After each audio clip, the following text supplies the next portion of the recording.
welcome back. Previously accepted limitations no longer apply. I can't believe you finally said yes, James says. I've had good reasons for saying no, I say. Well, I hope I don't give you any more. Cheers, he says and presses his wine glass against mine. He looks better than I remember, even in broad daylight. We're at a seafood restaurant in Jack London Square. There are all kinds of boats rocking in their berths and pelicans marching up and down the dock. So, James says, crossing his arms. He's wearing a pink polo shirt that I think is sexy and brave. Nice broad shoulders and solid muscles stare at me. Do you date much? No. How about you? Depends on the month or year, he says and chuckles. I thought I was in a serious relationship, but learned over the holidays that her perception of serious differed from mine. Oh, sorry to hear it. Don't be. I'm a free agent hoping to find a new team, if you don't mind that terrible analogy. Finding the right team isn't easy as we get a little older. His thick eyebrows go up as if to say, you think? We smile, nibble on sourdough, and take our time eating our big bowls of clam chowder. How's your son? Wow, thanks for asking. He's fine. He liked Berkeley. Says it's a fit. I don't really know what to talk about without getting too personal. And even though he's pleasant, he's not exactly arousing my curiosity or lifting the hem of my dress so far. How do you feel about camping? He asks. You mean in a cabin or a tent? Do you have a preference? I prefer hotels, but it's because I'm afraid of what lurks in the great outdoors. What about water? He asks, pointing to the boats. How do you feel about floating? Or should I say cruising up the coast? I'm open. Why? Do you have a boat? I do. A cabin cruiser. Small, but it's good for my soul. Operating on hearts take a lot out of you, and boating is one of my source of comfort. I'd go on your boat. Really? But not too far. I have to be able to see the shoreline. Does this mean we might have a second date? We haven't finished this one yet, I say. And Wanda asks after I tell her I went on a real date. He was pleasant enough. Pleasant? What the hell does that mean? He was nice. I didn't feel any sparks, but he's a good conversationalist. What you talk about? Life. Well, that's pretty much narrows it down. What else? I told him in less than 5 minutes that I was selling my house, but I didn't bother to get into leaving my practice because it just didn't feel appropriate. Good. He probably wouldn't understand anyway. So do you want to fuck him or not? Probably, when I go on his boat. Well, at least you'll already be rocking, so you'll get a head start. James helps me onto his boat, which is really a yacht. He's wearing white everything, including a baseball cap with a big A on the front, and I don't dare ask what the team is for. Welcome aboard, he says. You look lovely in yellow. Thank you, I say. It feels a little bright. You need a hat, he says, and whips out one just like his from a bin under the long blue seat cushion. He puts it on me. He smells good. This is a big boat, I say, because I can't think of anything intelligent. I'm a big man, he says and laughs. I sleep on it from time to time. Go on below deck and take a look. You might want to put your life vest on too. I set it on the table for you. Sir. I head down into an area that is sleek and modern and full of smooth wood. It's equipped with everything you have in a studio apartment, but in a miniature, except the bed. It's a real queen. I put on my orange life vest, grab a nectarine and a bottle of sparkling water, and head back up when I hear the engine. How much time do you have? He asks. How much time do we need? That's a pretty loaded question, but I like to go out the bay, then out through the Carquinez Strait and up the Sacramento River. So it could take 3 or 4 hours if that's okay with you. That's fine. But what about when we get hungry? All taken care of, and out we go. It's breathtaking, of course, and other boats, especially sailboats, pass by and everybody waves. The swells are thick and sloshy, and after an hour, we eat fancy finger sandwiches, sweet pickles, cheese, dried fruit, and have a glass of wine. I've got some great news to share, even though you might not find it as thrilling as I do, James announces. I'm listening. I love good news. I've just gotten a research grant, so I get to spend 4 months in India. India? He nods as the boat rocks from side to side. Yes, and I'm thrilled. Well, it sounds like an amazing opportunity. How soon? We have to work out the dates, but because I have my own practice, I've got colleagues I trust who will cover for me. Cool, I say and try to stand up. You want to steer? Oh no, I don't think so. Come on up, it's fun. It's like driving a car. He takes my hand and I step up.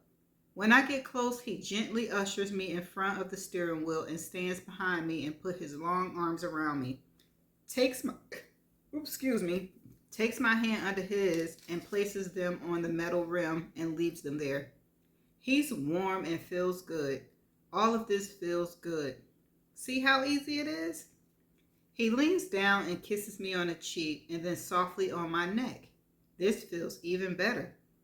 I don't want to lose control, I say. It would be okay with me. And for the next 10 minutes, I do my best to keep my eyes on the water and the boats around us and the hills to the right until I feel my belly turning flips. As I'm about to say, I think I'm getting sick, I throw up all over the steering wheel and let go. It's the waves, he says and grabs a towel. Don't worry, this happens. But I know how you're feeling, and I'll get us back to shore as soon as possible. And he does. Okay, James. Georgia, great news. We've got some very interested buyers who've seen the house twice. They want to come by today about 11 just to take one more look at the backyard. And if they can do what they're hoping to do back there, they said they'll make an offer today.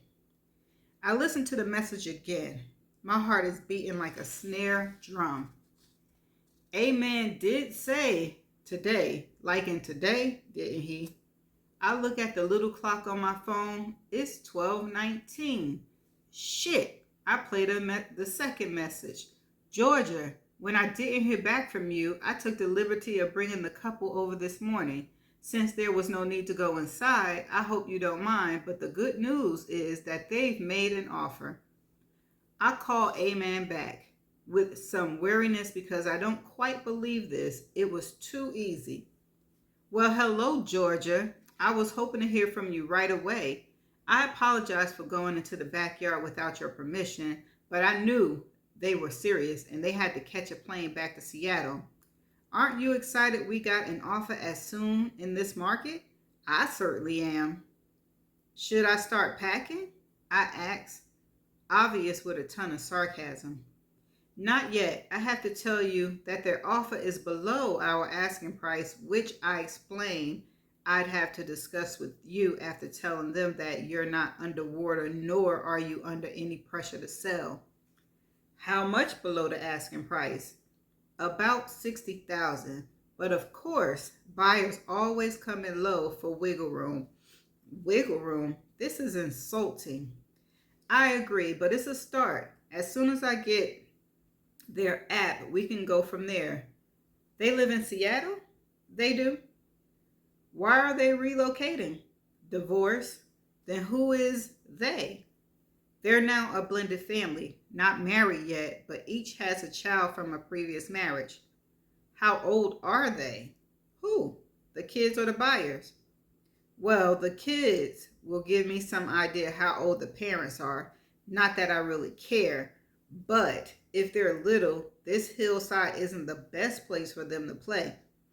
The kids are 7 and 9. The parents are in their mid-40s. I should know more in the next day or so, but sometimes these negotiations can take a little longer. Keep your fingers crossed that we can make this happen. They're crossed, I say, and shake them out as soon as I press in. I close the garage door and enter the house. I'm now grateful I don't have to speed clean. I suppose I should be happy, but as I walk down the hallway and into the entry, I sit on these metal stairs and look around. Am I going to have to move out of my house of 13 years for real? Where am I going to live? And how soon will I have to move?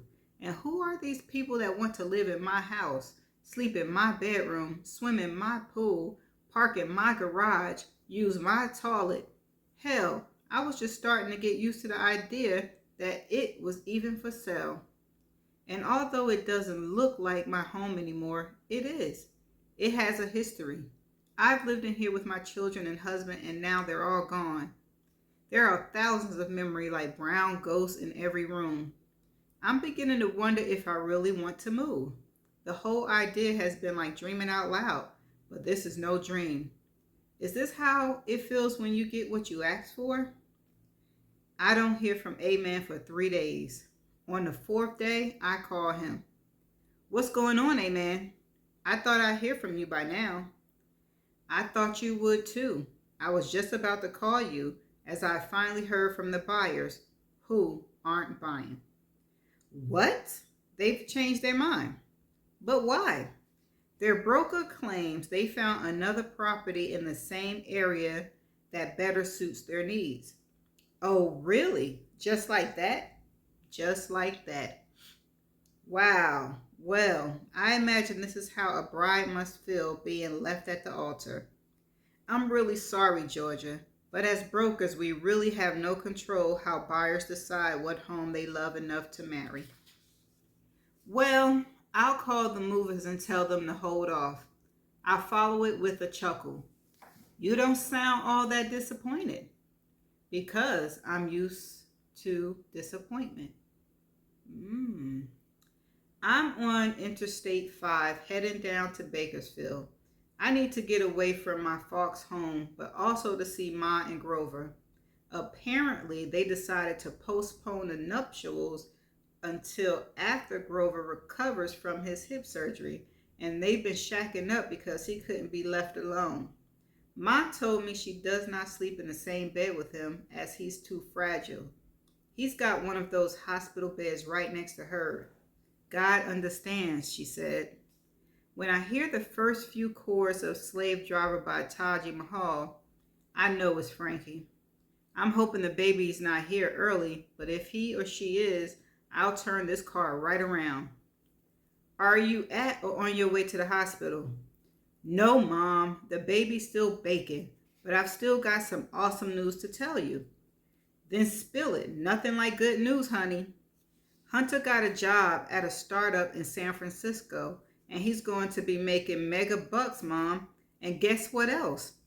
I'm too happy and excited to guess. Spill it. We just found an adorable little bungalow type house to rent in Burnell Heights, not far from his job. Is that cool or what? It certainly is. I'm so doggone happy for you two, I could shout, yeah, yeah, yeah. I didn't want you to think we just sitting around twiddling our thumbs when we've got a baby on the way. Hunter's very responsible, and we just wanted to wait until we had something solid and concrete to report. I think this qualifies. It certainly does. So will you be able to move before my grandson or granddaughter arrives? How does next week sound? That soon? Yes, sir. Where are you now? I called your landline first. On the 5 heading to see Grandma and her betrothed. Well, tell them hello and that I love them both. Hugs. This is the kind of news that make me not need music. After another hour of bumper-to-bumper traffic, I look at my phone and see there's a text from Wanda. Nelson's not breathing right and feeling pressure in his chest, so the paramedics are taking us to the emergency. I'll call you as soon as I know something definitive. I stare at the text a few minutes until I hear the trucks behind me start honking. I pull over and call Wanda. Is Nelson okay? I told you I'd call you, Georgia. Yes and no. Apparently he might have had a mild heart attack, but he's going to be okay. How do you know that? Because the medic said it was a mild one. A medic? They're not doctors, but they have EKG equipment and they know how to read it. Anyway, I don't feel like debating right now, Georgia. I'm sorry, but what can I do to help? Just be careful driving and I'll call you later or tomorrow. Sorry for scaring you. He's going to be fine. But then I hear her crying. I'll see you in a few hours. That's the end of that chapter. Well, James seemed like another, what was the other guy? The guy, Eric. James seemed like another Eric. Eric and her was having a good relationship, and then he went to Paris to become a cook. Her and James hit it off, and he's going to be going to Paris to doing something. Not Paris, Italy. He's going to be going to Italy. So let's see how that go, if it go anywhere. And I'm proud of Frankie. Frankie and her hubby is stepping up to the plate. So that answers the question of what Frankie is going to do, if she's going to grow up and do the right thing. So far, it seemed like she's about to do the right thing. And about Georgia House, I've always thought that she might not sell. I don't know if she's still going to sell. She seemed like she want to hold on to the house and not get rid of it. But only the other chapters will let us know, right? So that's it. I don't have any definition words. So this is the end of the chapter, and I shall see you in the next chapter. Bye.